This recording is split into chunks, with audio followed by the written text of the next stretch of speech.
બનાસકાંઠાની અમીરગઢ સહિતની આંતરરાજ્યને જોડતી બોર્ડરો પર વાહનોની ચેકિંગ તેજ।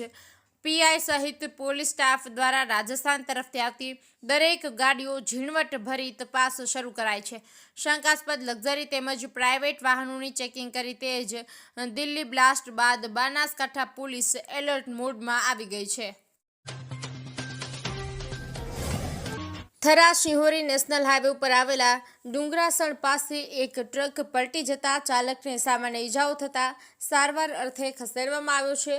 પ્રાપ્ત વિગતો અનુસાર કાંકરેજ તાલુકાના મુખ્ય મથક શિહોરીથી Thara Radhanpur national highway road પર આવેલા ડુંગરાસણ પાસે આવેલી વિનોદપુરી ગોસ્વામીના ખેતર પાસે ગોળાઈ નજીક એક ટ્રક ગાંધીધામ તરફથી લોખંડની પાઇપ ભરીને શિહોરી તરફ આવી રહી હતી ત્યારે ટ્રકના ચાલકે અચાનક સ્ટીયરિંગ પરનો કાબુ ગુમાવ્યા। ત્યારબાદ ટ્રક રોડની સાઈડમાં ખાબકી જતા જેમાં ટ્રકને મોટું નુકસાન થયું હતું અને ચાલકને નાની મોટી ઈજાઓ થતાં તેમને સારવાર અર્થે હોસ્પિટલમાં ખસેડવામાં આવ્યો હતો। જોકે સદનસીબે કોઈ જાનહાનિ થઈ નહોતી।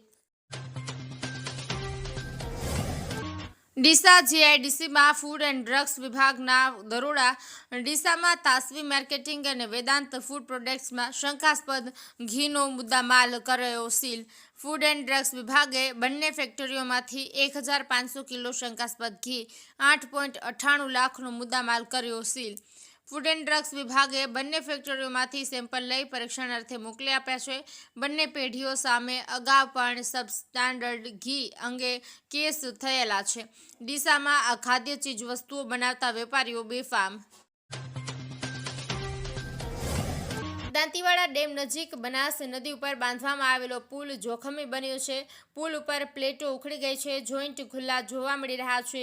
કોઈ હોનારત સર્જાય તો પહેલા પુલનું સમારકામ હાથ ધરી સમસ્યાઓનો કાયમી ઉકેલ લાવવામાં આવે તેવી લોકોની માગણી છે। વાહન ચાલક વીરાભાઈ ઠાકોરે જણાવ્યું હતું કે આ પુલ પરથી રોજ હજારો વાહનો પસાર થાય છે। લોખંડની પ્લેટો ઉખડી ગઈ છે, જોઈન્ટમાંથી ખાડા દેખાય છે। પુલની હાલત જોતા વાહન ચાલકો, ટ્રક ડ્રાઈવરો તેમજ દાંતીવાડા પાલનપુર વચ્ચે મુસાફરી કરતા લોકોમાં દુર્ઘટનાની ચિંતા પ્રસરી છે। જો કે આ બાબતે આરએનબીના અધિકારીએ જણાવ્યું હતું કે પુલ કઈ સાલમાં બન્યો સહિતની વિગતો ઓફિસમાંથી મળી શકે।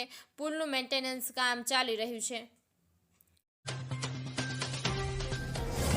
થરાદ જિલ્લામાંથી પસાર થતી નર્મદા કેનાલમાં એક અજાણી મહિલાઓએ જમાડા બ્રિજ પરથી છલાંગ લગાવી હતી। પ્રત્યક્ષદર્શીઓના પ્રયાસો છતાં તેને બચાવી શકાયા ન હતા।